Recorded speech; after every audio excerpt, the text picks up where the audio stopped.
Hey, you. We in the building. We in the mother building. I'm going to try my hardest to stop cursing so much, swearing so much. You are? Using profanity. Okay. On the podcast. Okay. And in real life. Because, I mean, the podcast is real life. As fuck, though. You know what I'm saying? So forgive me, y'all, if I slip up. But I'm going to try because, I'm trying to be mindful of my words these days. Mindfulness. Practice mindfulness. And one of those is the way we speak. And I caught myself saying that to somebody else, the other day. Oh, no. And I had to turn the mirror around to myself. Exactly. And be like, Phree. I'm talking to the man in the mirror. Exactly. So I'm working on it, though. We all a work in progress. You know what I'm saying? Some of us in progress. Some of us in regression. Some of us are in retrograde, like Mercury. Hey, yo. Some of us are stuck in retrograde. Back. Speaking of retrograde. Uh-huh. So I was watching this show. Okay. And actually a streamer on YouTube. And he had this quote unquote magician come in. And the magician he was a master of the mind. So he knew how to manipulate the mind. A mentalist. Yeah, exactly. So, anywho, because that's all quote unquote magicians do. They master the mind. They understand what it can do. And then they use it against you. Masterminds. As a trick of sorts. As a play. As a entertainment. Damn magicians. Illusionists. Prestidigitation. There you go. Because I like the word magic. And don't get it. We're not talking about that. Anyway, or maybe. That was good. I mean, you caught that. Anywho, before I go there, what up, y'all? Because I was about to go into some other thing, but I just caught myself because we're not finna go half of a podcast, and because I always do that. What up, y'all? First and foremost, thank you. You are at the Phree Game Podcast. Phree Game. What was that? I don't know, man. Sometimes you just got to try things.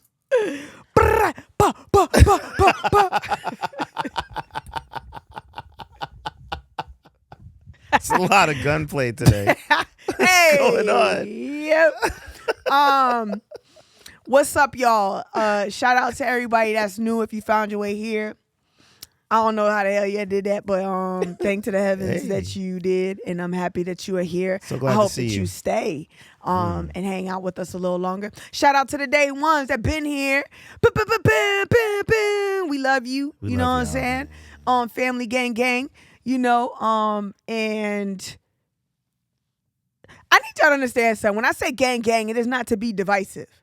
But if you are aware... Yo, that disclaimer is crazy. But no, explain yourself. Put it in context for him, Phree. I just tell wanted him what to you be mean clear. by gang, Phree. You know no, what I'm saying? I'm just saying, like tribe, like family, gang. You feel me? I want them to think I'm from some, you know what I'm saying? Sometimes I'll be like, yo, Roxbury gang. Everybody in the room be like, whoa. Are they here in the room with us right now? The whole Roxbury gang?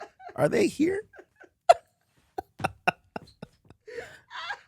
I literally do that at every event.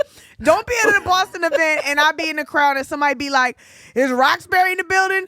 I be like, boom, boom, boom, threes up, gang throwing up gang signs. And really, it's just tribal gang love. You feel me? It's all love. It's just tribal. I mean. You feel me? Like hieroglyphics. Let's go. You know what I'm saying? Like inscribed on the walls of the tomb, like word artwork. Pictures. You feel me? Exactly. See how we did that? You know. But yes, back to y'all. Shout out to y'all. Thank you for being here. Thank you for staying locked in. Back to what I was saying. I was watching a streamer fucking streamers these days. Had a magician on, and he was putting folks under hypnosis. Okay. Right? And like, do you believe in hypnosis, first of all? Hypnosis does exist. Some people are highly suggestible and can be hypnotized. Have you ever seen it in real time? Some people are not suggestible and cannot be hypnotized. I have seen people get hypnotized both in a therapeutic sense and in a performative sense, yes. You said you believe not everybody can be hypnotized. Why do you believe some people that? are not suggestible enough to be hypnotized. Suggestible enough. Explain. So the easiest way to explain it is through a concept called suspension of disbelief. So when you're watching a movie, when you're reading a book, when you're watching a television show, oftentimes when people are processing those things, they feel the events that are real. So they have real emotional responses to the things that are happening. They develop a sense of relationship with the people that they're watching on screen. There's a suspension of disbelief because we know consciously that these things are fiction. But once it crosses over the border into the emotional realm and becomes real to us, that means that we have suspended our disbelief and these events now feel real. So some people have a very strong sense of suspension of disbelief and other people do not. And it's a very similar function in your brain. Suggestibility. So one having the ability or other people having the ability to take over control of your mind. To influence your subconscious so that it convinces your conscious For mind them to do control something. your mind. Sure, to a degree. I would say that it is nearly impossible without extensive brainwashing to get people to compromise their morals by influencing their subconscious. Got it. All right, so I was watching this YouTuber. Let's go. And he brought the magician on, and what I noticed, the point is that what I noticed, and I'll land the plane in a second, is that anytime I've seen any version of hypnosis, when there's a person that's putting you under, and then there's the person that's being hypnotized, right? And every time during the process, the moment that they go from being in a conscious or,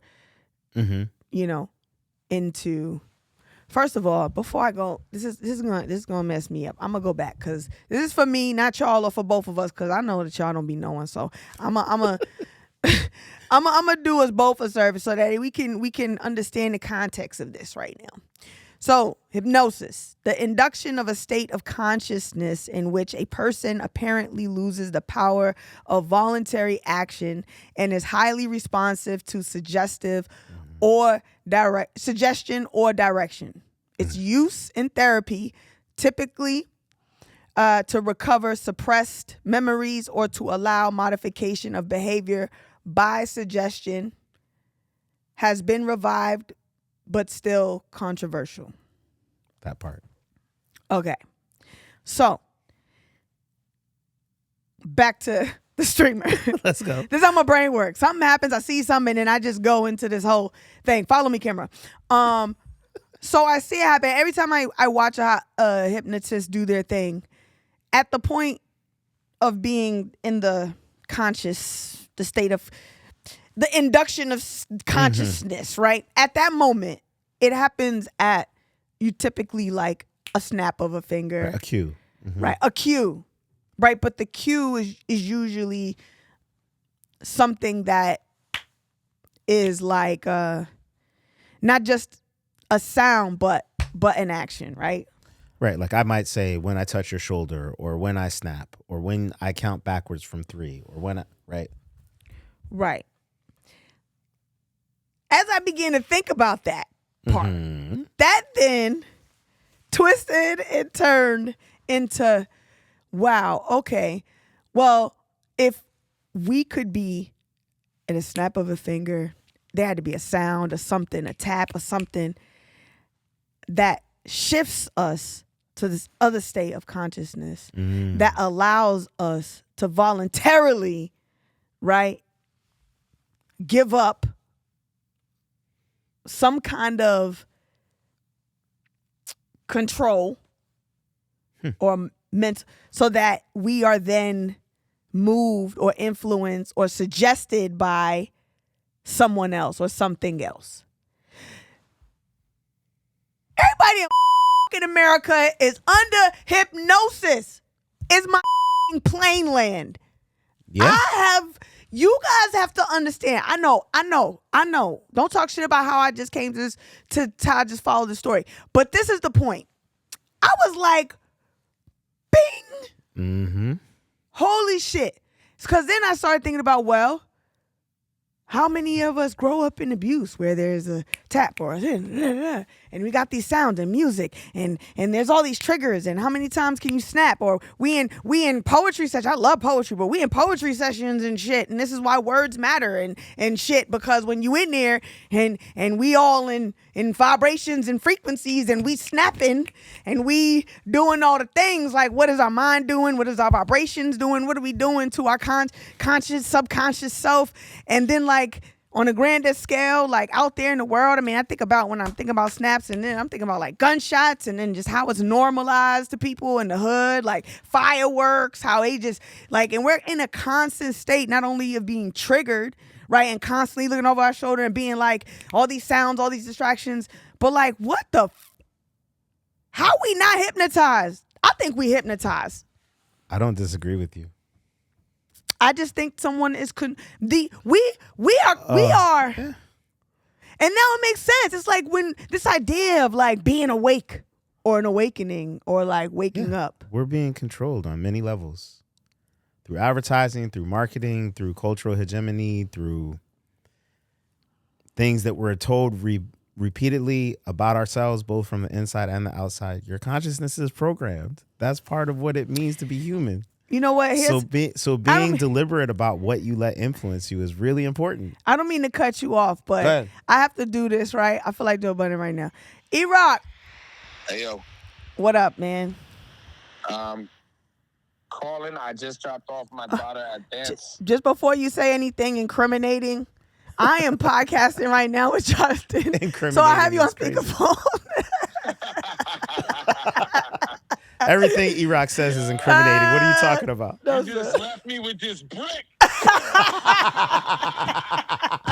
I'm cooking as fast as I can. You got to make it sizzle, bro. You got to make it sizzle.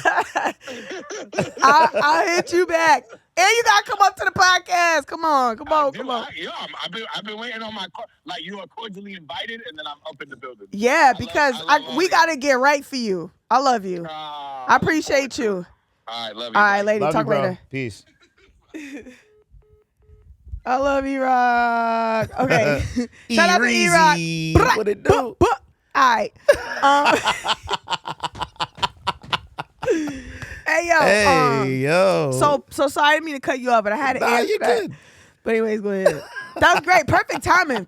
No, it really was, though. Perfect timing. So when we talk about deprogramming, or, the original version of what it meant to be woke, now it's been co-opted by the system to mean something else completely, right? Is this idea of being aware of, these are the things that are trying to influence me. And so how do I counteract those things? How do I avoid those influences? How do I recognize myself being influenced and make a real choice about what I'm going to do next? Right? Because like this idea of like, oh man, simple thing. I'm sitting here, man, I feel hungry. And for some reason, I really want a Snickers bar. Why? Because they be telling you in the commercials, you're not yourself when you're hungry. Eat a Snickers. You got to take a break. Yeah, and it's just like, hey, yo. Why like, wait? Grab a Snickers. It's crazy, right? But this is the way that advertising, marketing is all about They put peanuts in it to make it seem like it's healthy. Hey, yo. It's like chocolate protein bar. I mean, chocolate can be healthy too. The But protein bar. It's the sugar that gets at you. Yeah. Belgian chocolate is Belgian. You mean Ghanaian chocolate? Anyway, we should have a whole we should have a whole conversation about chocolate. 23andMe says my ancestors is from there. I got some blood. It's from Belgium? No. From Ghana. Let's go. Shout out to Aquaba. them. You know what I'm saying? Shout out to West Africa. Anyway. Hey, but yeah, so this idea that like we're being subconsciously I mean, it goes pretty deep, right? Like any of these kinds of ideas about, oh, this is what's right and this is what's wrong, you really have to sit and examine and figure out, where do these ideas come from? How did I develop these ideas? And do these ideas belong to me, or are these ideas that were given to me? Right? That was the concept of his whole performance. Right? That sounds like because a they dope kept performance. You got to send me the link. I want to watch He that. was literally like he was mind reading, or what they think is mind reading. Right. He just understood how to transfer. Right. A lot of mentalists will make a suggestion through different subtle ways. They won't say it directly, but they'll make a suggestion. So if they want you to pick the color blue, they'll emphasize a lot of things that are blue. Or they'll put the idea into your mind. They'll plant it in your subconscious, so that then when you need to make a conscious choice, Then it's you're that what already you choose. primed. Yeah. However, he was doing things like, which you can't believe everything that you see, especially in the digital world now, because Yes. you can AI and morph anything and delete. I mean, now and you shred couldn't anything. before, but anyway, go ahead. Yikes. So, point is, when he's doing things like, all right, name somebody random that I don't know, think of somebody, not name somebody, but think of somebody random. But what he does is he makes you think about it really hard. He'll tell you, focus on it, concentrate on it, put all your energy into this one name and this one memory of this person. And then he would take somebody else's hand and he would write the name and how you knew them on somebody else in the crowd's hand. And then he would say, tell me the person you're thinking about and how you know them. And then see if it matched the person on the hand. And it would match. I love those kind of performances. And They're he really was dope. he It was makes you go like, how did he do that? because we all get familiar with this idea of ESP, mind reading. We all have had experiences where two people say the same word at the same time, two people express the same idea at the same time. There certainly is a witnessed reality to the idea of human connection that's an unspoken connection. Or he did something syncing like up. he had two people, like say you and I was standing there, one person, like your eyes were closed, and he would go and he'd be like, raise your hand if you feel someone touching you. Not like that, but like if you feel a tap. So then he like tapped one person on the shoulder, but then the person with their eyes closed raised their hand. And then he did something, it was like, raise your hand if you feel someone touching your nose. I guess this goes to what you were just saying, touching your nose. And then he actually touched the nose of like one person whose eyes were open, and then the other person whose eyes were closed raised their hand. That sensation transmitted. Transmitted. But that's that kind of ties into what you were just saying, or like how we can convince ourselves by way of someone else's suggestion. Yeah, That's really interesting, right? Because like that's the hypnosis. There's even a scientific basis to this thing, something called quantum entanglement, right? But like, or like you can't focus on anything else or multiple things at one time. People think that you can, but you can't. If I'm focused on, the whiteboard in front of me, then you think you're able to see your peripherals and whatever, and yeah, maybe you can, but your eyes can literally not focus on multiple areas at the same exact time. So you're missing things. Yeah, it's called attentional blindness. There you go. Attentional blindness. Attentional blindness. Some people who seem like they can multitask are actually just very blind. Are very good at misled switching their by attention their blindness. switching their attention from one thing to another very quickly, right? So like some people can do that really, really quickly. That's me. What? Okay. That's ADD. Right. But also Facts. it's called problem is what it is. It's called deficit for a reason too, right? Yeah. But also the way that memory works, right? Like the way that things are stored in memory, like your eyes are perceiving much more than you could pay attention to right now. Mm-hmm. So your mind is making choices about what to pay attention to. But if your attention is on a broad idea of something, what your mind will do is fill in gaps through extrapolation. So if I'm looking at this and I'm looking at that, I was in the room where something happened, and all of a sudden, something happened with the cards, and I was watching the whole time. Well, you weren't watching the whole time, right? Because through distraction, when the switch happened, when the thing happened, they got you to just for that moment focus on so that your brain couldn't actually record what happened. Prestidigitation. It's a complicated word for sleight of hand. So like close magic, like card tricks and things like that is like, sleight of hand. I want to stay on the word you just used, distraction, because we can go in many places, but where I'm going to go is, again, I was just thinking about this in terms of spiritually, right? Yeah. Because that shit be happening where It do. The universe will throw you some shit that you think is all glitz and glamour. Not glitz and glamour. But it is in pyrite. And shout out to pyrite because we need it. But you know what I'm saying? It's foolish. Gold. Right. And so although it is necessary sometimes because that's how we learn and we are, but also you got to be careful because that shit is meant to also derail you sometimes. Throw you off your focus, off your course. Pay attention. Pay attention to the distractions, either to put you back on track or it's to throw you off. Discernment is key. Discernment is key, but also I think accepting the fact that we can't be right 100% of the time. Acceptance, period. Sometimes you're going to choose the wrong thing. And that's okay. Hey, let's go. See? We synced up psychically.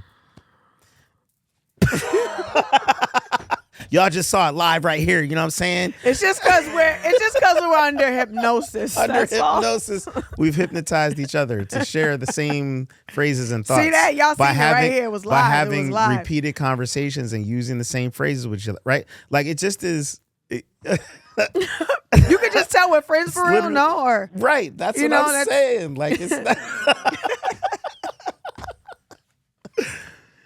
not. Well, October is Domestic Violence Awareness Month. And I'm not sure when this video, and I'm not laughing at it being Domestic Violence Awareness Month. I'm laughing just the fact that we're filming this in October. Exactly, we're filming this. I want everybody February. to know this is being filmed in October. All right, let's go. If this comes out in June of 2025. June of 2025. Trust me, or it's October. timeless. If it comes out in October of 2025, you can just edit this part out. I mean, no edits. No. Listen, all I'm saying, because authentically, this is what it is. It's the struggle. And sometimes it's timeless. This shit's, gonna make sense. Universal truths. You know what I'm saying? Something at that point when it was meant to be released. You know what I mean? So I have faith that it will make its way to ears that need it when it's due. Whenever it comes. You know what I'm saying? Yeah. As it comes. So anyways, October is Domestic Violence Awareness Month. And, to be honest, I didn't realize it till like 4 days into the month. Okay. And I'm usually aware of months like Mental Health Awareness Month, Domestic Violence Awareness Month, Women's Month, Black History Month. There's certain Pride Month, Black Music Month, Phi Psi Anniversary Month, which is November, is coming out. You know what I'm saying? I don't know when y'all gonna see this, but November 2024 is 15 years. Shout out to Phi Psi. Dang. So it led me to a series of questions as it be doing. I know how I do. Are we doing enough in the month? It got a whole month to raise awareness. Like how they say your birthday month, like we should be celebrating your birthday every month. Hold on. Right? Not to cut you out, but just let me get this off my tongue real quick. You know how they say that, like you should be celebrating you every month. Fine. Yes, I understand that awareness should be had every month. It shouldn't be Black Pride, Black History Month for 1 month. It should be all year round. Certain things should be just all year round. But if it gets recognition, if it gets a month, a whole month, what should we be doing in that month? And are we doing enough in that month to raise awareness for any month, first of all? Not just domestic violence awareness. Are we doing enough in Mental Health Awareness Month? Are we doing enough in Black History Month, we have 25, 11 teen events. It's a great question. I think that it has to grow, right? Because like if you're talking about we have a month to raise awareness, right? You get that month every year. It's the same thing we were just talking about with attentional blindness, right? Like you could say we need to talk about this all year, but you can't talk about everything every day all year. You know what it you is? Use the Domestic violence is just like conversation around LGBTQ. Shoot me, I don't care. I mean, God, no. No, but I'm just saying. Yeah. But I mean, like, say what you're gonna say in the context of the secrecy. Yeah, people won't talk about it. Nobody want to talk or right. What? It's interesting. And of course, I'm talking about LGBTQ. I'm talking about dated. Like in my mind, I'm like thinking about like the freaking 60s when my grandmother grew up and she couldn't be gay. So my mind was like, in similarity, that's where I'm coming from. Where now it's like we need to be pushing. Like back then, right. there needed to be a revolution. There needed to be there needed to be a push towards it being normalized, to talk about, to be accepted. Now we need to. This is like as sensitive as that was back in the day. It's like as sensitive now, where people are starting to make it visible. It's starting to become spoken about out loud, but still not really like all hands on deck. We need to do something about this problem. Yeah, it's interesting that you cite Black History Month as an example, right? Because like it started out as Black History Week, and then it grew to be Black History Month, and then it became a part of curriculums. Oh, now in school we cover this, blah blah. Now there's a huge backlash, right, against teaching Black history in ways that might be more realistic or might be insulting to the history of America and this, that, right? But like it's a living, breathing, growing thing. Even Pride Month, right? Like that grew out of Pride Week, that grew out, right? National Coming Out Day, all these things, right? If it's to raise awareness, yes, we take every opportunity to raise awareness and context. But when we have a month, we double down on that, right? And we dedicate the time, we dedicate the focus that we have. This is a special month for this thing. Now what's happening, people see that it's effective to have a month for things. So every month has several things that is being celebrated in that month. Like 5, 6, 7 different things, right, 10, 11 because that's of them. how deficient American culture has been in recognizing the shit that people go through. People got to struggle to be seen.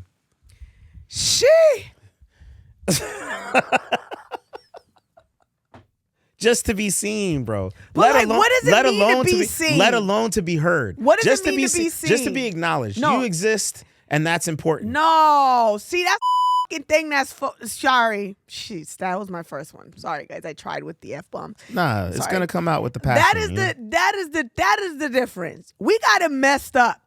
Yeah. We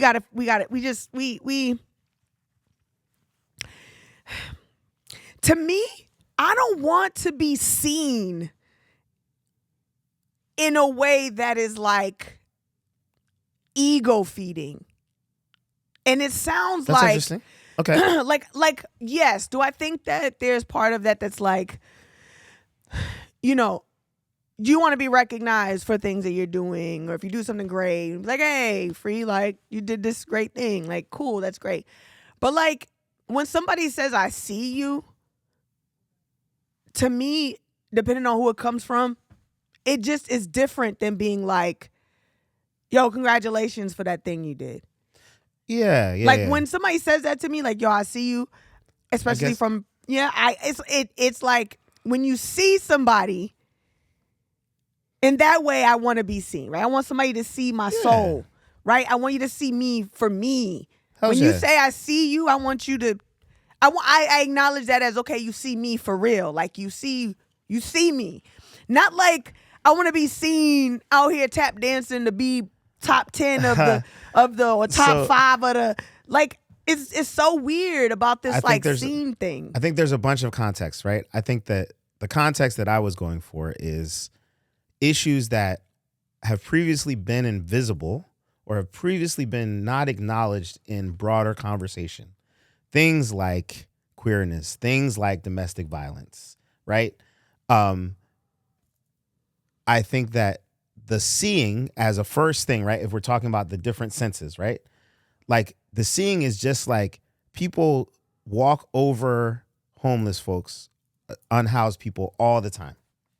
They just, and the first step to doing something about it is acknowledging that they're even there. that they exist. Yeah. So on that simple level, right? Right. Like not the deeper seeing, because seeing someone takes a deeper understanding of them. It takes a relationship with them, which you couldn't even enter into without first acknowledging that they Okay, exist. so to me, Yeah. seeing them would be stopping to offer food, even if they don't ask. Seeing them would be Right. because I could You're talking see about a deeper them, level of engagement. but I could see them on a physical level Mm-hmm. and still walk by them. That's true, but then you're making a choice. It's still seeing them. See, that's my point, is that there's these two versions of like, are you going to see me? Right? Or like, do you see me? Like, are think that- you compassionate and empathetically seeing me so that you can meet me where I am to offer some grace? I think that If I'm Being- someone that is using your metaphor of, not metaphor, but using real life situations of homelessness and having people sleeping on the street. so. I think that the seeing that you're talking about, that compassion, that empathy, that connection, is not a given for every person. Some people are going to know that you exist and wish that you didn't. And that's just a reality, right? But if they know that you exist, they are then having to make a choice about how they feel about your existence. If they can just pretend that you don't exist, they can then pretend, oh, hey, you know, whatever. It's not a moral thing. It's just I just wasn't aware. I just wasn't, right? And so that's the point of raising awareness. Not that raising awareness is going to solve the problem, because it's the first step on a journey, right? But the fact that people can either be unaware or credibly pretend that they're unaware of a situation gives them carte blanche to not have to do anything about it, and also not have that be a choice to not do something about a problem that you know exists. So let's take it a step further. So like with this seeing thing. So like, for example, to me, it'd be like community knows there's a problem around domestic violence. And then you have, so that's seeing it, right? Oh, I see it's there. And then you have, shout out to Love Without Violence, Sofer. I love Sofer so much. She's just amazing. Shout out to Sofer and Love Without Violence. And she founded the organization last year to raise awareness, to actively do work in the months of domestic violence. I know it's still new, so I'm sure she's going to continue to produce things that are outside the month. But right now, you know, last year I was a part of it, which was great. This year I went to support.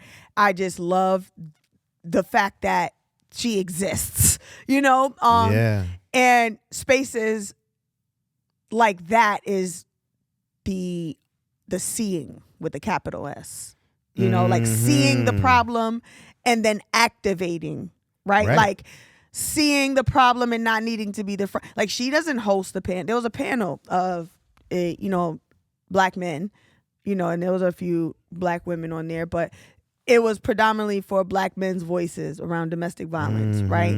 Okay. And great idea, you know, and to me, that's the action, right? She's trying stuff out. She's trying to call to action. She's calling people to the table. Let's have these conversations. I know they're uncomfortable, but how do we make them comfortable? So, you know, you do it with like a singles, you know, celebration of each other type deal. And then we're going to sit down and talk about some real nitty gritty stuff, which I love how we're doing that. And that to me is like, I'm seeing a problem. I see the demographic of people in my community that I'm a part of, and me trying to provide something that offers space for what is happening and how we can be all seen, right? Yes. Because when you step into those rooms, now you're sitting in a room full of people that see each other, you know? And then it's not about ego, or she doesn't take front stage and want to be the front runner. She's just like, here is what I can do to provide resources, here's what my effort is. And that's what I'm talking about, seeing. And I think we could do better. I think there needs to be more. I agree. I think it's inspirational to activate more spaces and more things, to have these conversations and panels and pull people to the forefront, and not messy on social media, or not messy in, and don't get me wrong, and I don't mean messy in a negative way, because sometimes that's necessary. We need to raise the alarm bells. So it's necessary. So shout out, to people that stand courageous in that, right? There's nothing wrong with that. At the same time, now what do we do that the alarm bells are raised, and how do we activate in a way that it's in love, first, right? Yeah. And then grace for everybody. Right. I think that it's such an iterative process, this idea of a community coming together to acknowledge something, a community coming together to find solutions, to find healing, to find collective understanding, even understanding between two individuals, right? It takes time, it takes process, it takes iteration. And I love that there are people who are successfully activating around Domestic Violence Awareness Month, because what will happen, even in this flawed system that we have that is not great at seeing people, right? Is as awareness of the Awareness Month, that kind of meta thing, takes off, more resources become available, more funding becomes available, people become more interested. I saw for the first time this year, people actively, and I put actively in quotes, y'all see why in a second, wearing purple ribbons. And other people asking, oh, what's the ribbon? And people saying, oh, this is for Domestic Violence Awareness Month, right? Even the fact that knowing that someone is wearing a ribbon means that they have an issue that's important to them, and you can ask and they'll tell you about the issue, is part of that iterative process, right? It's not a big part. It's not the solution. It's not the end game, but it's part of the process. And I think it's part of the point, right? So when we do the ribbons and we wear them, that you're contributing to spreading awareness, even outside of the month, because it creates the conversation and the dialogue. If someone asks what it is, or however, bare minimally you say, oh, it is just a domestic violence awareness pin. And even if that's all you want to give, right? Or that's all you have. Or that you have to give in that moment. That's enough for someone else to be able to walk away and do more with for themselves. And so, shout out to everybody that's doing the work out here to, create spaces. Healing has to happen in safe spaces, and I just hope and I continue to pray that I have the tools. I continue to sharpen my own tools so that I'm beneficial to myself and then to the people that are willing to receive my I love help. that. And shout outs to I'm sorry, I didn't mean Go ahead. Shout outs to different styles of leadership. Because some people's style of leadership is to platform other folks who have something to say. Some people's style of leadership is to find out as much as they can so that they can spread that knowledge. Some people's style of leadership is very different, right? But shout outs to the different styles of leadership, because I think that in a diverse community, in a diverse world, it takes different styles to reach different people. Hell yeah. That's like a relationship. You be in a relationship with somebody, and you be telling your partner the same thing over and over about them, and they just they don't take it from you. They don't believe you. There's something wrong with you.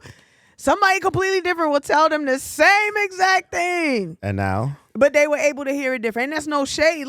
That's just true. Sometimes you're able to hear the thing differently from someone else, from a different place, or a different language, or different words, right? Can be received differently. So shout out to the different, hands on deck, You know, we need we need the diversity in leadership, and those that are willing to step up to the plate. It's tricky. It's spicy out here. It's real spicy. It is. And I'm curious about if we know when it's time to make noise and when it's time to be quiet. I know how I make that choice. How you make that choice? Whenever I am unsure, whenever I'm vacillating, whenever I'm confused, I'm quiet. But once I'm sure, Snaps. and not sure like, oh, nobody can change my mind. No, confident. But once I've gone through, yes, that. Once I've gone through my process and I'm confident in what I'm saying, that it matches with my beliefs, hey, all gas. I'm gonna no raise brakes. the volume. Let's go. All gas, no brakes. All gas, no brakes. I was literally looking up before we came on today, fire chakra. We'll talk about chakra. We'll bring somebody on to talk about chakras because yes, that'll make please Phree do. smile. That'll Yes, make me it will. smile. It'll be a Absolutely. dope conversation, and everybody gets to learn something. But the fire chakra, for the people who mess with that kind of stuff and believe in that, is in the belly. It's the solar plexus or the navel. People say it's located in that region. It's yellow. And the idea of the fire I see chakra, what you're yellow on. Talking Hey. about fire chakra. Anyway. the idea of the fire chakra being the chakra that is powering your voice is crazy to me, but makes absolute sense to from me the as belly. someone who's a vocalist, right? From the belly. That's where that fire sits. You use air to feed it. It's connected to the lungs. It's connected to digestion. It's connected to so many things, right? And that cosmic connection to passion, those gut feelings that you have, that the fire in the belly, the passion being seated there, right? This idea that like you use your voice to express the things that survive the crucible, the things that survive the refining of fire. You burn away the shit that doesn't belong. You're left with the pure idea, the pure thought, and then use the fire to express it. And it's just like, yeah, if I'm still thinking about something, if I'm still considering, if I'm still trying to come to an understanding, I'll be very quiet. Even if I speak, I won't speak with, oh, I'm super confident of this, right? But please be sure that if I'm speaking with confidence and with passion and with verve, I'm ready to defend my position, it's because I've thought about it. This is not like With verb is crazy. an idea that just occurred to me. You know what I'm saying? Like, I have a relationship with this idea. Me and this idea are familiar. That's real as fuck.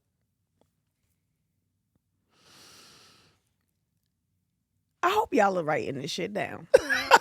Y'all gotta Or they take could just notes. press rewind, you know what I'm saying? Write it down. Mail it to yourself. Mail it to yourself is a beautiful thing. I love it. I need you to like really listen to what's being said because there's a time and place for fire Mm-hmm. and movement and pushing and gas and lighting it up. Yep. And then there's a time to be still. And I think that a lot of people, for whatever reason, we can call it trauma, we can call it survival, we can call it, don't know how to pause, slow down, take a break, listen, be quiet, sit still. Confusion or the unknown gives us anxiety. So we feel like we got to do something. We got to activate. We got to move. Something got to be done. Instead of being still and being quiet. In spiritual practices and in meditation is why we always say, meditation is good practice, not even just in spirituality, but y'all yogis out there or y'all, which is yogi is spiritual. So if you're doing yogi, then you got tie your shit in, figure it out. But if you're a yogi, if you're out there and practicing the breath work and all of that, mindfulness meditation, all these meditation, things. it's all spiritual. Transcendental meditation too, which shout out to the transcendental folks. We haven't talked about psychedelics in a minute. Yikes. That's because I don't do psychedelics. I have no experience with psychedelics. I don't know nothing about psychedelics. We're going to get some experts in here. I know nothing about. I've been told to do some shrooms in my life, and I am just not. I researched a little bit of ayahuasca, but shout outs to ayahuasca. Yeah, not the bullet for the ayahuasca. I said shout outs. I guess that is kind of a bullet. What the fuck? I don't know. I was just kind of pointing it out in the crowd. Psychedelics, you're a star, ayahuasca. I believe in you. Anyway, go ahead. Everything looks like a gun to Phree. I just want to go on the record. Don't say Roxbury, because you can get a lot of gunplay. Roxbury gang, you dig me, you dig. It's big noise, big energy, the biggest energy. Matter of fact, you feel me? Roxbury gang, 3s up. You dig 02119-617. All that. So I love being quiet. It's a beautiful thing. It is peaceful. And allows me to reconnect and ground. Mm-hmm. It's interesting, right? There's a connection that we expect between groundedness and quietness. And I think that one of the age-old questions that we have throughout the evolution of human history and personality and prefrontal cortexes and limbic systems and however the brain grew out of a single cell into what it is now. This idea of how do you take your anger and turn it into useful energy. Transmutation. And I think that a lot of times, master the craft.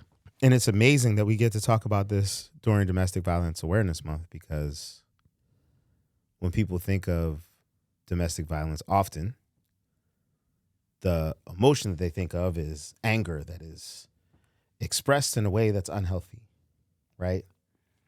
I would argue that there's more to it than that, but I get that. I get that perspective. I get that understanding of the dynamic there. What's the healthy way to express anger? I'm just asking for your opinion.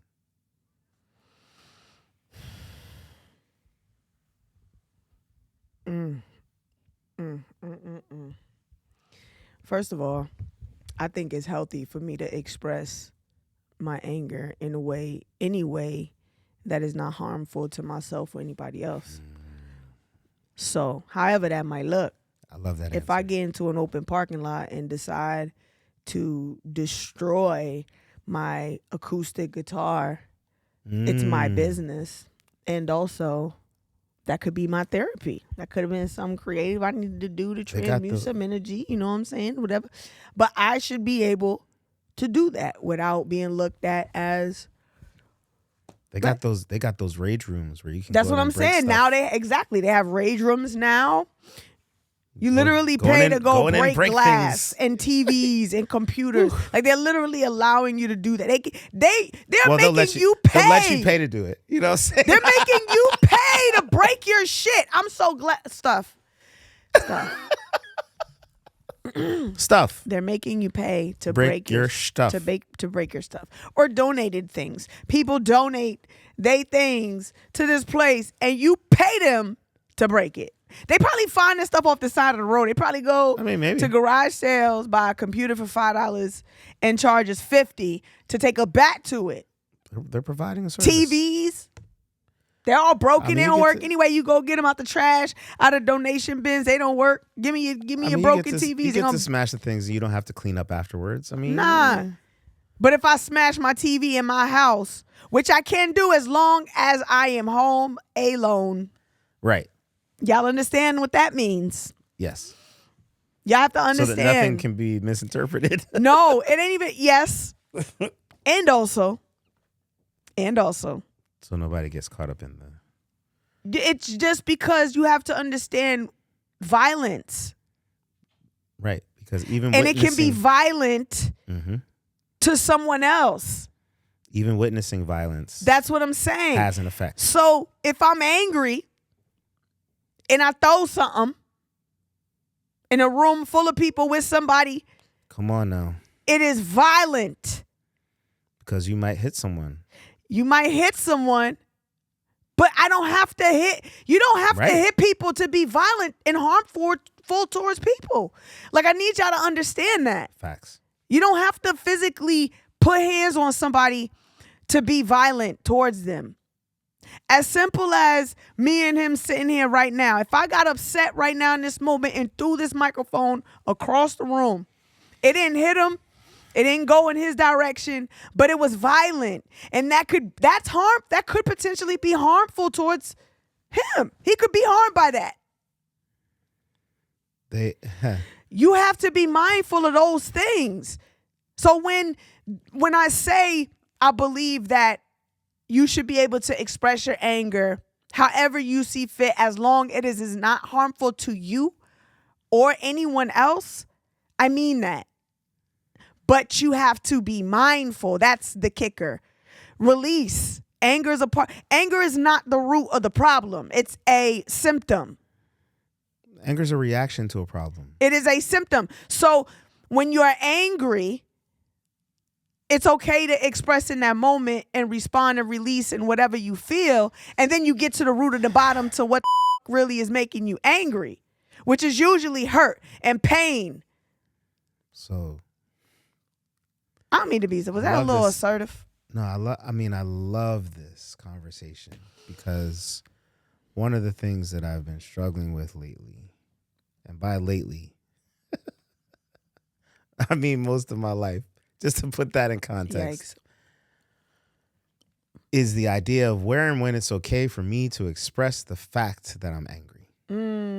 Regardless of what actions I take as a result of that anger and processing it. Even to express the fact that I feel angry, to me, feels dangerous to me because of how other people will react to the fact that I've confessed to being angry.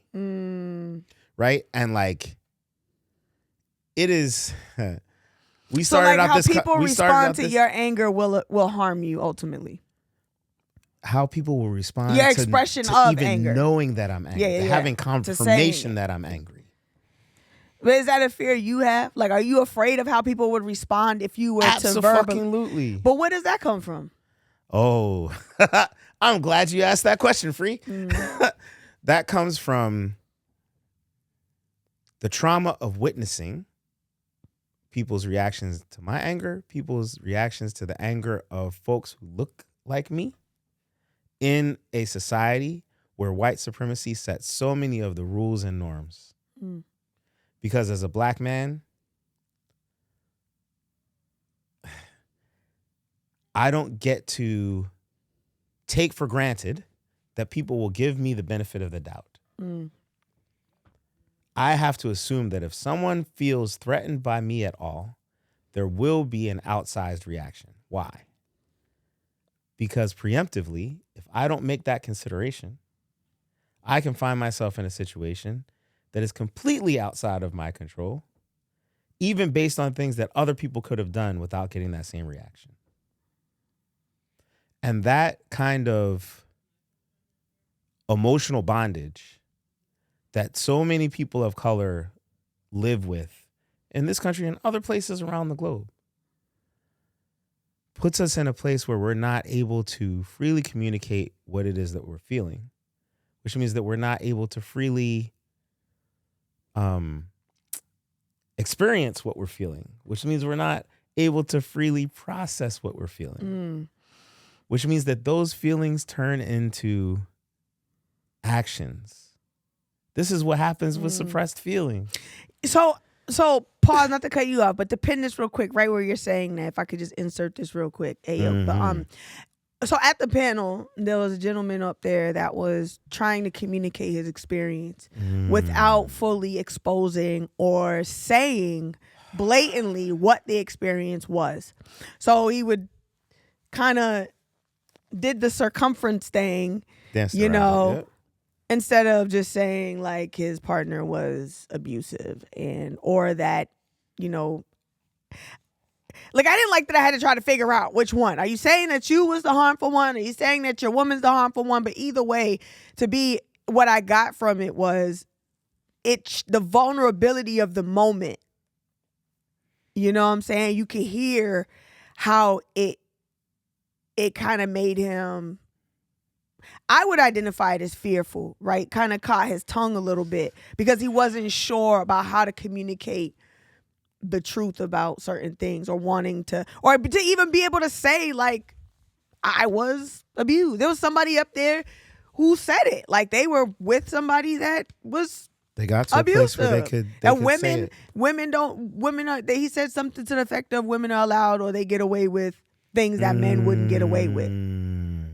You know, and he also referenced that in the manner of like saying he had a partner and women still disregard that boundary and continue to pursue him sexually or romantically or whatever, and how disregarding that is. And like, they don't hold women accountable to the same regard that men do, because if men did that, you know, this whole thing, this tip of that thing. But what I thought was profound was not even what the other gentleman was saying, but it was what he was not saying. You know what I'm saying? That I was picking up on. And it's just like, yo, right there. Like, you can't even. How do you even say it? Like, you don't even know. Freely express your experience. You know? Because the society will look at him like he's BS. There are things that we expect. In one aspect. There are things that we are primed. Because men can't be harmed by women. Right. We're primed to expect that men are stronger than women, blah, blah, this and the other. And this is what happens. Or men not even willing to say that they've been emotionally abused because the context is that they're weak-minded This is what happens when we don't get to have these conversations. And domestic violence is seen as this very specific, narrow thing.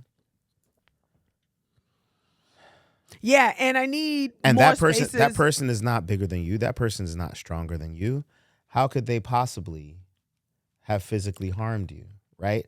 And it's kind of, are we ready for that conversation? We need to get ready for that conversation. That's the problem. I keep saying that. That's the problem, because there's a lot of problems around here. There's many problems. That's another problem. It's like, first of all, one problem is that love the work that's being done with the organizations. However, they are super heteronormative and super homophobic sometimes, and just an essence of how they communicate in dialogue and conversation and how they speak about relationships in general. Very heteronormative. And I think we need more queer spaces to do this, and I'm working on it. But other spaces could activate too, please and thanks.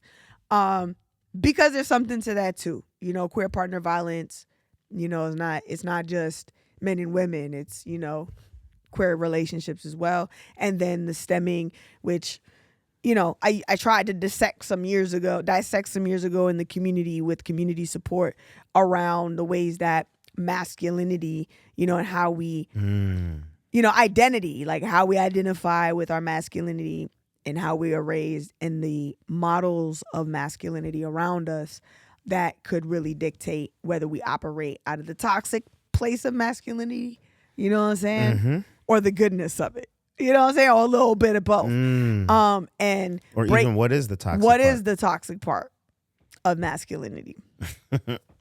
And so we'll have people up here to break that shit down, lovely, too, because you know what I'm saying? I know you don't want to hear it from me. Or at the very least to lead a discussion. Have a conversation, because that's what it's about. We're coming to a common understanding of these things, and that's part. I love the fact that knowledge and wisdom. I love the fact that you are dedicated to bringing people who have expertise in these areas to come and talk about it, not to give a lecture about it, not to give a presentation on it, not to have a conversation about it, right? Because the only way that we come to a collective understanding is if we get to influence each other's ideas. And we have to do that by way of just because someone has a degree or did some study on this particular thing. Like sometimes real life, real work in real time Mm-hmm. is more profound. Not more profound, but like it's just there's something different. It hits different when somebody has experienced and gone through Right. the mud, and has a story to offer than someone who studied 10 to 25,000 years. No shade to the Harvard graduate. Shout out to wisdom and knowledge. Go read your books. At the very least, it's just as valid, right? Like, or like, right, that's what I'm saying. It's not one or the other, but like the fact that people are discredited still to this day, like there's still this prestige around credibility and who, what credit you have around certain knowledge or whatever. But life is a hell of a teacher. Whew. Yeah, that's a word. That is a word. One of the greatest, and yeah, I think that my dad is a minister. We might have mentioned that before. And so he's always got these little quotes and things that he repeats. The ministers are good at programming you repeating himself with call and response, with I thought that was repeated things to get certain ideas to stick. Like hypnosis. Sure. Yeah, exactly. It's the same genre. Music is hypnosis. Well, we gonna get all into this. It sure is. It certainly is. So this idea of experience as a teacher, right? My dad would always say this phrase: experience is a hard teacher. She tests and then she teaches. Right? And it's like, oh, because in a academic setting, pass the test is, what percentage of these questions that someone artificially put together to figure out whether you know your shit, did you get right or wrong? Whereas the test of experience is, you gonna survive this shit? You gonna get through this? No, really, you gonna get to the other side? And what kind of state, what kind of form, what kind of version of yourself are you going to be at the other side of this? That's what I want to talk to. I want to talk to people that's on the other side. Fuck the. No, sorry, Jesus. Yo, that's that fire. I'm going to cut it out. That's that fire. Nah, don't cut it out. Let it burn. Oh, wow. Yeah, that could go either way. That was very ambiguous. That was crazy.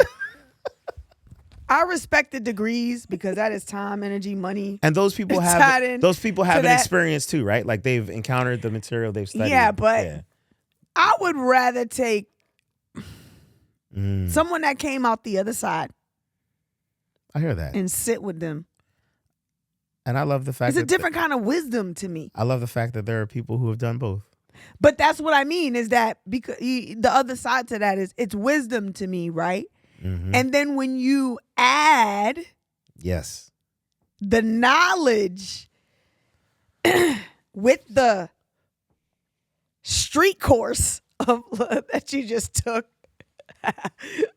when you take the books and you apply it to the streets, it's a hell of a duo. Someone said it leads to understanding. 5% nation might say something like that. But does it lead to the understanding? Knowledge, wisdom, understanding. It's 1, 2, 3 kind of thing. Does it lead to the understanding that we cannot save everybody? Or can we? Man, what's your opinion? Saving people is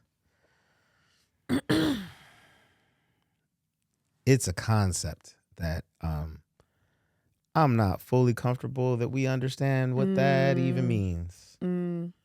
Because does saving someone mean making sure that they survive? Does saving someone mean making them more like you? Does saving someone mean convincing them to conform to what you think they should be doing? Does saving someone mean supporting whatever idea that they have about who they should be with resources and time and blah, blah, so that they do not expire on your watch. I think there's a spectrum there. I think that often people define saving someone as assisting them in their quest to avoid pain or consequences. I don't like that definition at all. I don't either. I don't think that kind of saving. You can't save people from their quest. I don't think that kind of saving or makes their the world a better place. consequences. Yeah, come on, Like, you just can't. come through. And you also can't deliver someone's quest and consequences. That's not your work. You know? That's not your work. I don't believe in that type of work. Yeah, I often say that's not my ministry about lots of things, and I think, yeah, You know? It will move I will and shift and come around I will help people when it's supposed to. I will assist people. I will deliver as much care as I can. I will listen. I will offer advice if asked. But to be like, oh, I gotta save you. Yeah, nah. That's a lot of ego to me. That's a lot of ego, and that's like a lot. That's a lot to ask of somebody. And it also is a lot of pressure to put on yourself to make yourself responsible for the outcome of someone else's choices. Say, yo, what? What? But you know how many people got that saving? A lot of people want. I be trying to check my shit. Because and this comes up because, and this topic is here because I be thinking about that. Like, sometimes I get so caught up in this idea of like, yo, but I just want to help. Like, when I try to break it down for myself and I'm doing my self-reflective thing and my inventory thing, and I'm like, yo, Phree, stop trying to save motherfuckers. You know, there's one person on one side, like, maybe that just means you trying to save yourself, but you feel safe? Are you saved? Little person in there, little Phree. Do you feel okay? Do you feel safe? Do you feel good? Did I do good? Did I do a good job? You know what I'm saying? What does that mean for me? Because, you know, but then it's like, honestly, I know how much of a hurt people we are, and I feel complacent without activation. So I want to come back to suspension. Not that I got the tools. Not that I'm saying I have the answer, Sway.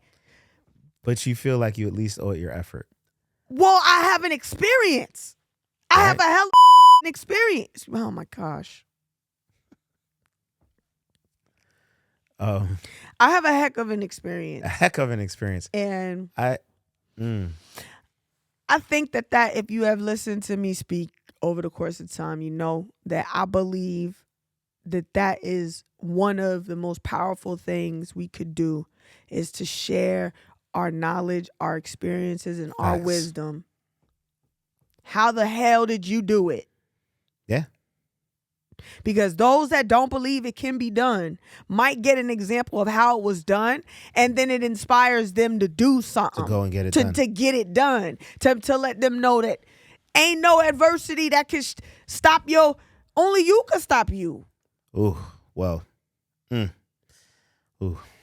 I know that's laid. I said it. I said it. All people just said that. I hear you. And I believe it. I hear you. Only you can stop you. Ooh. That's, yeah, y'all need to write that down. Sit with it for a little bit. One of my greatest lessons. Unpack it. And see what my friend Phree is really trying to share with y'all. Some free game today. It is on always the Free Game podcast. You versus you. It's always you versus yourself. Somebody said mirrors. Somebody said shadow selves. Kill the ego. Somebody said ego death. What? You know, these are things that people don't know how to engage in conversation around. That's why they're not happening in depth. People like to use the language, this nuanced language and these new fixated ideas of things. I do want to shout out the fact that society actually is getting better at having these conversations. Yes. They're more And to me, they're that's more common these days than Yes. they've ever been, for sure. the fact that there are more conversations happening, to me, is a sign that the conversations will get better. Yes, let's have better conversations. That's why. But that goes back to me always wanting to bring someone up here Yeah. to have these, because you have to know what you're talking about. What you're doing. What's the Sure. And you also have to have a space where you're free to share your thoughts, because sometimes in order to process what you think, you got to be able to say it. And maybe you got to say it quietly. Maybe you got to be like, no? well, In order I'm to not process quite- what you think, you got to think and well, be that's right. quiet. But I guess what I'm saying is No, I'm lying. You Part got to of- say that shit out loud. part I of say process- shit out loud all the part of- time. So part I of mean making stuff it- out loud. part of making it real in order to process it is being able to say it. That's true. But a lot of people have trouble with saying it out loud because that's when it makes it more real. Truth. You know? And truth is hard to face sometimes when you ain't ready to see yourself. But I promise y'all, just look in the mirror and you'll get over it. Yeah, we all ugly somewhere inside. We are. It just is what it is. But please, the most important part about it is not to chastise each other about how ugly we are. It is about to say, hey, if I was able to reflect a part of you that might not be pretty, my love, empathy, and compassion says that I would like for you to heal that, so that reflection back to you is pretty. How you see yourself. Like, you got to be okay with how you see yourself. Right. Doesn't matter what the world thinks. If you feel compelled to heal someone else, first heal yourself. First of all, y'all need to understand what a healer is. So anybody out there talking about, oh, we're the real healers. This is clearly a sticking point for you. It's not a sticking point, bro. It is It is a no. When what I is say a sticking point? well, thank you for asking me to explain. I think that this is clearly a point that Why I had to have so much attitude when I said that? I don't know, but we'll unpack it later. It's fine. Because I really don't. What is a stick? Anyway. When I say a sticking point, I literally mean something that repeatedly draws your attention back to it. Yeah. Okay. It sticks. I get it. Yeah, that's all. Adhesive. It's real sticky. It's a sticky point and a sticking point. I don't know. Hey yo. Anyway, So I just feel like this. Then let's just cut straight to the meat. When do you show up to your people's house when you think there's something wrong? When do you show up? When you knock on doors?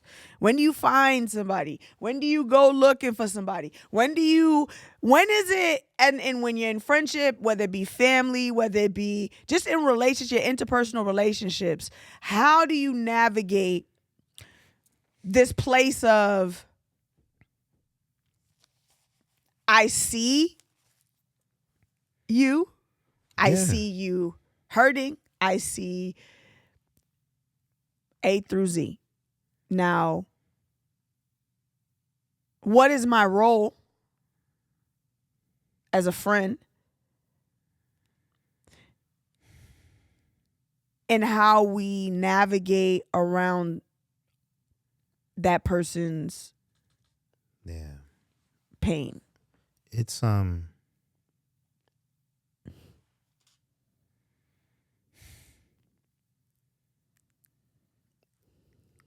there's a space of vulnerability sometimes that we hold with our friends, with our fam, with people that are close to us, that allows us to detect a sign that they may not be having a good time, that they may not be thriving in a moment, that they might actually be suffering, that they might feel overwhelmed, that they might feel like the world is too much, it's closing in. It's a lot of different descriptors I threw out there, but there's a wide range of this. As a general rule, I try to stay in contact with people that I know are having a hard time in the ways that they feel comfortable having contact. And so if that is phone calls, if that is FaceTimes, if that is text messages, if that is sending memes on Instagram, whatever that is, right? And track with, okay, great, this person is keeping in touch. They're cool with me asking how they're doing. They're giving me an honest assessment of where they're at. That to me is a certain level of alarm and crisis. When people start exhibiting behaviors that are outside of their character and expectation, That's because what I mean. because I know that people What can do you mask, do? Yeah. right? Even if it would normally be here, but now I see something that has kicked it up to here. It's time to activate. We That's got to what I see mean. this. We got to see people in person. We got to pull up on them. We got to figure out where they are. We got to do the detective work because, yeah, fuck letting people slip through the cracks. I'm not for that. He didn't mean that F word. No, I really meant that one. Oh, that was deliberate. Yeah. But for real, like all joke, no joke. Dead ASS. This is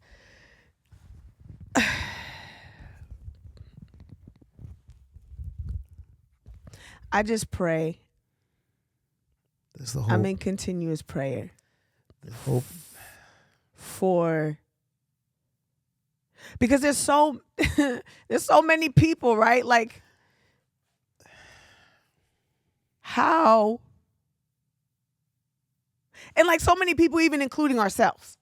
Right? Like how we trying to save ourselves on a daily basis and like This is the whole point of having family, whether that be the family you're born to, whether it be chosen family.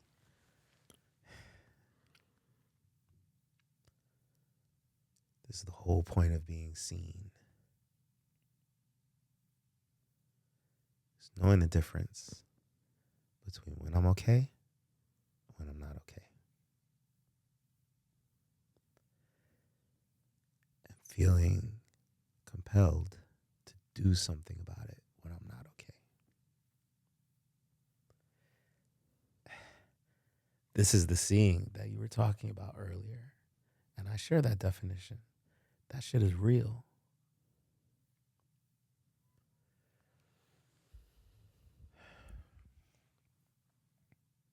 I've said this on the pod before. I'll say it as many times as it comes up.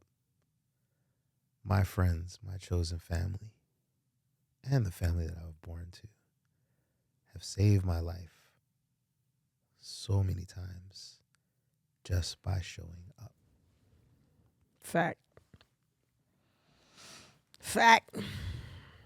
And it be the ones too that I don't even, I check myself because I don't communicate with them on a daily basis. I don't reach out to them continuously. It's not that I don't think of folks or that I don't hold people in my heart. I think the greatest thing I could do sometimes is pray.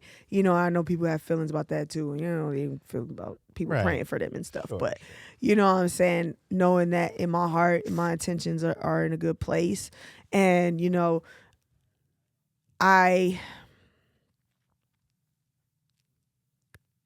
I'm often the pedal to the metal person where I'm like, nah, we going to get them. We going to find them. We hunt them down. We going. We not. What are we doing? Activate. But I'm understanding like then there's this other part of me that is trying to understand, that understands autonomy and, boundaries and letting people, and I don't know if I like the word letting happen in this moment, but let me use it. Letting people just drown and we watch and we know, but like also like what do we do? Is there anything we can do? Half the time there's not, right? Like, it's just but to say like there's people that just rein in one day. out of the blue that share love and light and, you know, a little flicker in a dark moment that really is a saving sometimes, is a call to say, I'm here, a tap on the shoulder to say, I see you, a tap on the shoulder to give you community or an extension of grace or an extension of love. The simplest, because not everybody has space to also hold other people in their suffering or in their moments, and making sure that we are not depleting ourselves or putting ourselves in harm's way by trying to save, or this idea of saving someone else.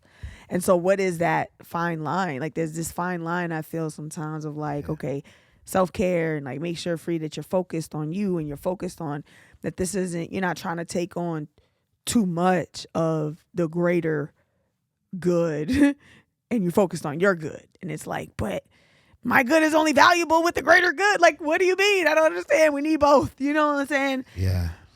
I think the best way for me, besides prayer and my faith and my belief and the ways that I meditate and do my thing in terms of my extension of love for other people when they're going through a tough time, is also like activate the move. What do we do? Action.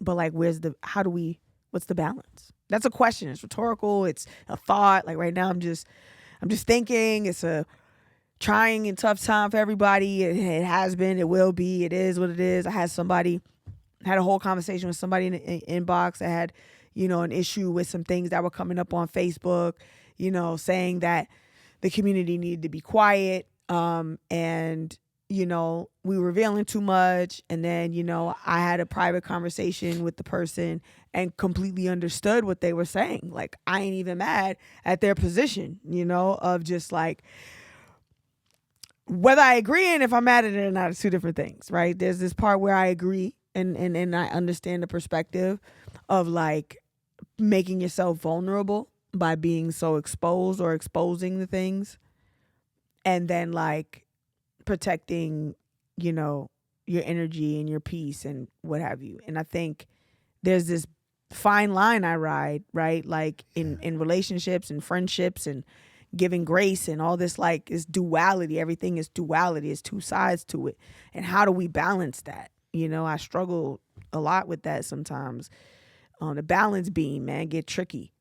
And I say all this to say, like, again, we all trying to navigate this thing the best way that we know how. And, I'm asking for more grace to anybody that's listening, for yourself. I'm asking you to give yourself more grace in this life. I'm asking you, to really take the time to slow down, to recognize your lungs, your breath, the capacity of it. And I know that's so like blah, right? Cliche, like, oh yeah, remember your breaths. But like, seriously, slow down enough to feel your lungs expand. Like, for real. Sit down. Put down your phone. Block people out. Close the door. Turn off the light. Sit on the floor. Sit on some grass. Sit in a tree. Sit under a living room for you made with pillows and blankets and flashlights and candles and bathtubs and whatever you need. But I'm asking you, if you're listening, if you're watching, when this podcast ends, I need you to go run a bath. I need you to go light a candle. I need you to go sit on the floor. I need you to take 5 minutes of just being still, of just listening to your breaths, feeling your lungs expand when you breathe. I need you to take mindful time for yourself. I don't care how many kids you got. I don't care how many baby mamas you got, baby daddies you got, husbands, wives, alarms, appointments, meetings. Did y'all even drink water today? If you ain't drink water today, go drink some water. And even if you did, go drink some more water. Can always use more water. You can always use more water. We are made up of like 77%. like 77% water. You have to drink the water. Like you just have to. We have to live. And in order to do that, we need water because that's what we made of. And I love y'all, and I'm really happy that we're still doing this thing, and that you're still watching, or the new people. I'm very happy to have you on board with us, and I hope you enjoyed being in the space and in our living room space on our home court in this here spot at Event Them Studios. Shout out to Event Them Studios, always and forever. Always. You know what I'm saying? Please. Holding it down. I'm going to always say, if you feel like coming up to the Free Game Podcast, you got something to share. We are about sharing the knowledge, the wisdom, the experience, having real conversations about real life stuff. And we don't gatekeep knowledge and information here. You dig me? So please, I love y'all. We going to get out of here. It's been long enough. I love you very much. If you don't have anything else to say, nah, I'm good, man. Be well. Take your breaths. Take a shower. Wash your toes in between. No, for real though. Remember to wash behind your ears and your belly button, if you haven't any, and an outie, whatever. I mean, definitely either way. I would start talking about washing in a second, but I ain't gonna go there. Anyways, hey, yo, you know what time it is. Free Game Podcast. We out. Peace. Peace. We gotta do it one more time. You are now in tune to the Free Game Podcast. Okay. Yellow dope.